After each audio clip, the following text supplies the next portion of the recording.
नमस्कार दोस्तों, कैसे हो आप सब। आज हम बात करेंगे एक ऐसे कानून की जो आम आदमी को ताकत देता है कि वो सरकार से सवाल कर सके। नाम है RTI, right to information. I hope आप सब ने सुना होगा। सोचो दोस्तों, आपके शहर में एक फ्लाईओवर बन रहा है, करोड़ों रुपए खर्च हो गए पर फ्लाईओवर अधूरा पड़ा है। आपको लगता है पैसे कहाँ गए, कॉन्ट्रैक्टर कौन था, फाइल में क्या लिखा था, ये सब आप जान सकते हैं थ्रू RTI। या फिर आपके एरिया की स्ट्रीट लाइट्स महीनों से ख़राब है, बिल हर साल पास होता है, ठीक है, पैसे किसने रिलीज़ किए, काम अभी तक क्यों पेंडिंग है, तो ये सब आप जान सकते हैं दोस्तों। ऐसे ही कोई बुज़ुर्ग है, उनकी पेंशन नहीं आ रही है, किसी स्टूडेंट को स्कॉलरशिप नहीं मिल पा रही है, तो तुरंत पता चल जाएगा आपको थ्रू RTI, ठीक है। तो ये सब दोस्तों मतलब सरकार को जॉब इसमें देना ही पड़ता है, क्योंकि अगर आप थोड़े टाइम पहले जाओगे तो RTI एक्ट 2005 एक कानून है जो हर इंडियन सिटीजन को ये राइट देता है कि सरकारी ऑफिसर से इन्फॉर्मेशन मांगे। चलो जानते हैं किस टाइप की इन्फॉर्मेशन हम मांग सकते हैं दोस्तों सरकार से थ्रू RTI। तो प्रोजेक्ट की कॉस्ट और सैंक्शन लेटर्स, रिक्रूटमेंट मार्क्स और कट ऑफ्स, राशन शॉप में अनाज का data, file noting, government orders, contracts, tender documents, municipality का में कितना पैसा रिलीज़ हुआ है। सिंपल शब्दों में दोस्तों RTI आपको वही पेपर्स और डिटेल्स दिलाता है जो गवर्नमेंट के पास रिकॉर्ड में है। अब दोस्तों जानते हैं RTI फाइल करने का प्रोसेस जो बहुत ज़्यादा आसान है। सेंट्रल गवर्नमेंट मैटर्स के लिए दोस्तों वेबसाइट है rtionline.gov.in। वहाँ डिपार्टमेंट चूज़ करो, छोटी सी एप्लीकेशन लिखो और सबमिट कर दो।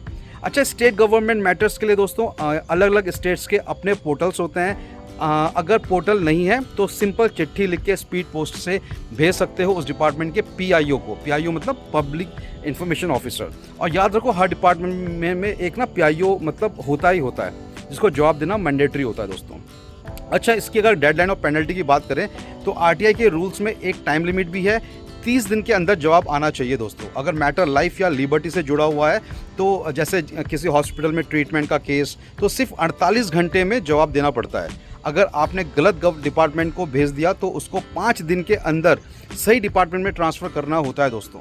और अगर ऑफिसर लेट करता है या गलत जवाब देता है तो पेनल्टी लग सकती है 250 रुपये पर डे के हिसाब से, और मैक्सिमम रुपीज़ लाइक अप्रॉक्सीमेट 25,000, मतलब ऑफिसर को अपनी जेब से भरना पड़ता है। अब एक ज़रूरी सवाल दोस्तों, क्या सब कुछ मांग सकते हो? नहीं, ऐसा कुछ नहीं है।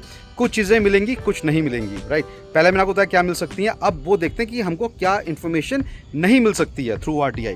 तो दोस्तों जैसे defence secrets, army plans, strategy, trade secrets, किसी की personal life details, salary slip, medical record, जब तक पब्लिक इंटरेस्ट बड़ा ना हो दोस्तों। कोर्ट में चल रहा सेंसिटिव मैटर्स, ये भी हम लोग नहीं मांग सकते हैं। मतलब RTI एक बैलेंस है, पब्लिक को ट्रांसपेरेंसी मिले पर राष्ट्र जो सुरक्षा हमारी है और प्राइवेसी भी बची रहे।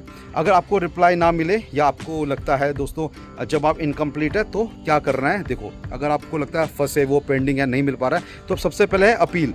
ये आप वही पोर्टल पर फाइल कर सकते हो। ये अपील डिपार्टमेंट के सीनियर ऑफिसर के पास जाती है दोस्तों। दूसरी चीज़, अगर फिर भी जवाब नहीं आया तो सेकंड अपील ये जाती है इंफॉर्मेशन कमीशन के पास। अगर सेंट्रल में तो सेंट्रल इंफॉर्मेशन कमीशन या स्टेट इंफॉर्मेशन कमीशन। अच्छा दोस्तों, यहाँ आप अपना केस रख सकते हो और कमीशन जो PIO होता है पर पेनल्टी भी लगा सकते हो, ठीक है।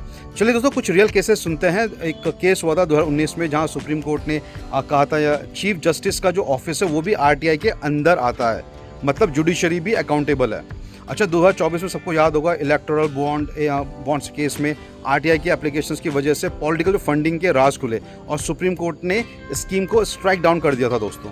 और देश भर में छोटी छोटी RTI एप्लीकेशंस ने जैसे राशन स्कैम हो गए, रोड प्रोजेक्ट्स हो गए, रिक्रूटमेंट इरेगुलरिटीज़ हो गई, सबको एक्सपोज किया है दोस्तों। RTI लिखते वक्त ना कुछ सिंपल टिप्स हमेशा याद रखना, जैसे कि सवाल जो आपका है ना क्लियर और बिल्कुल शॉर्ट क्रिस्प रखो, डेट्स मेंशन करो, सिर्फ डॉक्यूमेंट्स मांगो, सही डिपार्टमेंट चूज़ करके। अच्छा, अपना कॉन्टैक्ट डिटेल सही लिखो और ताकि रिप्लाई ना जब आपके पास आए तो आप तक पहुंच सके, जैसे आपका नाम, ईमेल, फ़ोन नंबर। और एक इंपॉर्टेंट बात, RTI एक लेज़र की तरह यूज़ करो दोस्तों। एक ही सब्जेक्ट पे फोकस करो। ऐसा नहीं आपने एक एप्लीकेशन डाली वहाँ 10 पॉइंट्स लिख दिए, ऐसा नहीं, सिर्फ focus on 1 point at one time.